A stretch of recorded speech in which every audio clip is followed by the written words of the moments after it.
Today we're taking a look at the Los Angeles Clippers vs Los Angeles Lakers match, which is happening on Sunday, April 4, 2021 at 3:30 p.m., and giving you my betting tips and predictions in general on this game.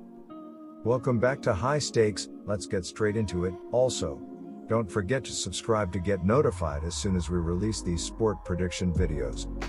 The Lakers vs Clippers. This is a game NBA fans have had circled on their calendars for a while now.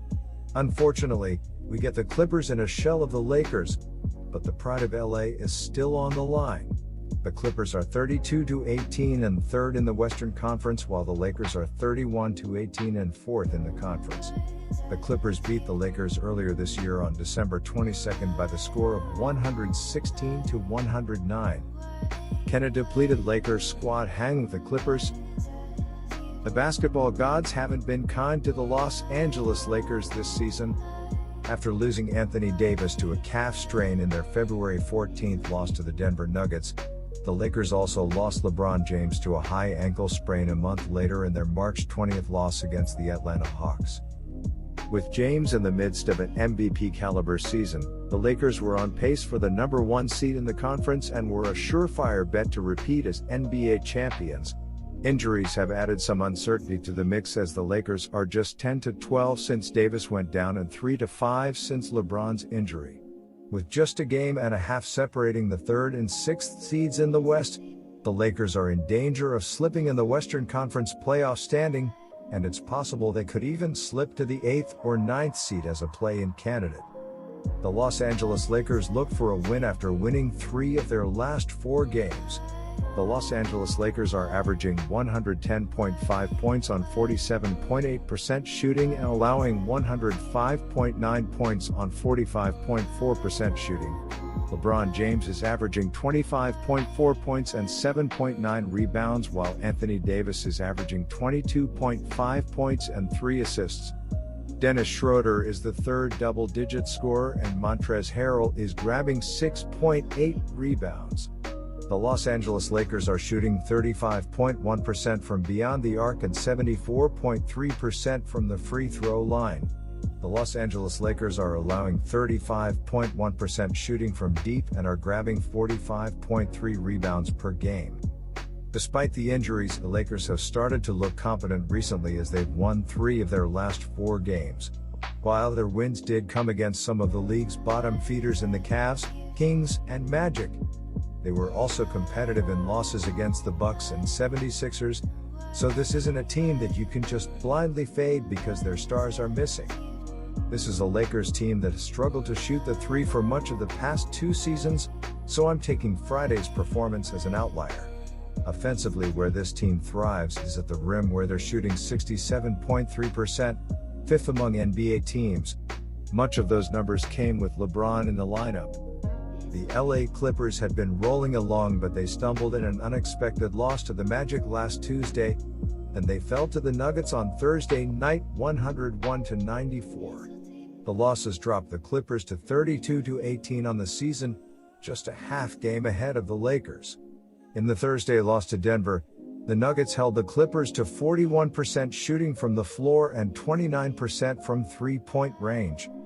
The Los Angeles Clippers have been in great shape as they've won 8 of their past 12 games, but they will be hoping to avoid a 3rd straight defeat after getting stopped by the Nuggets in a 101-94 loss on Thursday. Kawhi Leonard led the team with 24 points, 12 rebounds, and 4 assists. Terrence Mann added 18 points on 8 of 10 shooting off the bench, while Paul George chipped in with 17 points, 8 rebounds, and 5 assists.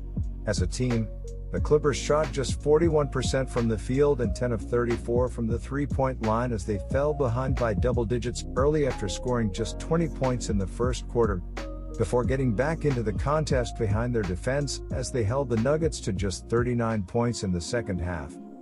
Kawhi Leonard led the Clippers with 24 points and 12 rebounds, while Terrence Mann added 18 points and 6 boards off the bench.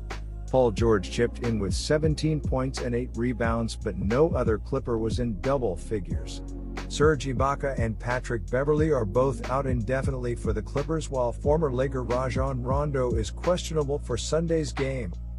While they may be prone to more variance all things considered, offense isn't truly the problem on this team. They're third in offensive rating this season, scoring 118.9 points per 100 possessions. Over the past 2 weeks, this offense is scoring 120.6 points per 100 possessions, which is first among NBA teams during this time frame. I wrote a piece breaking down why I felt the Clippers were a better team back in February and the head coach's emphasis on ball movement and their improved bench play. The biggest problem facing the Clippers is the same one they dealt with last season. Injuries and absences to key rotational players has meant that this team hasn't been able to consistently build good habits. George, Ibaka, and Beverly have all missed time, and they'll also have to work Rajon Rondo into the rotation after trading their sixth man, Lou Williams, at the trade deadline. The Clippers also haven't been as good defensively this season, as they're just 15th in defensive rating, allowing 112.6 points per 100 possessions in their non-garbage time minutes. Trading Williams may help this, and without the two biggest defensive liabilities from last season in Williams and Montrezl Harrell, we could see this team's defensive metrics improve from now on. The Lakers struggle to score from every area of the floor except at the rim, so this is a game where the Clippers could step up defensively. So here are my betting suggestions for that game. This is considered a home game for the Clippers, but there is no home court advantage in this one due to the fact that they both call this place home. So, just straight up talent-wise, the Clippers are the far better team right now as the Lakers are without their two superstars. Plus, the Clippers have lost 2 straight, including one to the team that knocked them out of the playoffs last year, the Nuggets, so they will come out with a little extra pep in their step. Looking at the betting trends, the Lakers are 0-4 ATS in their last 4 games against a team with a winning record, 2-6 ATS in their last 8 games following a win of more than 10 points, and 2-6 ATS in their last 8 games overall. The Clippers are 6-2 ATS in their last 8 home games, 4-1 ATS in their last 5 games against a team with a winning record, and 6-2 ATS in their last 8 games overall. Head-to-head, the under is 10-3-1 in the last 14 meetings in Los Angeles. The Lakers are 1-4 ATS in the last 5 meetings overall, and the Lakers are 4-1 ATS in the last 5 meetings in Los Angeles. Andre Drummond, Wesley Matthews are both listed as questionable, while Anthony Davis and LeBron James are both still out, so the Lakers will once again be short-handed for this one. The Clippers are still waiting on Patrick Beverly and Serge Ibaka to return, but they're mostly at full strength otherwise. My first betting advice for that game is to pick LA Clippers. The Lakers are a league-leading 31-17-1 to the under this season and have seen their total go under in 7 out of the last 8 games since LeBron James was injured. If something isn't broken, why fix it? I have trouble believing the Lakers will shoot 17 of 33 as they did against the Kings, who are dead last in defensive rating this season. The Clippers have struggled defensively this season, but they've actually improved over the past 2 weeks, allowing 108.4 points per 100 possessions, 7th among NBA teams over the past 2 weeks. The Clippers also don't play fast-paced games, as they're 27th in pace at 97.86 possessions a game. I'm expecting big regression from the Lakers' offense after Friday's performance. Unless the Clippers get unreasonably hot from behind the arc and this turns into the layup line blowout, I like the under 215, as my model makes this game 213. My second betting advice for that game is to pick under 215. Good luck to all of you. That's it for this video. Stay tuned and stay safe for the next betting tips and advice.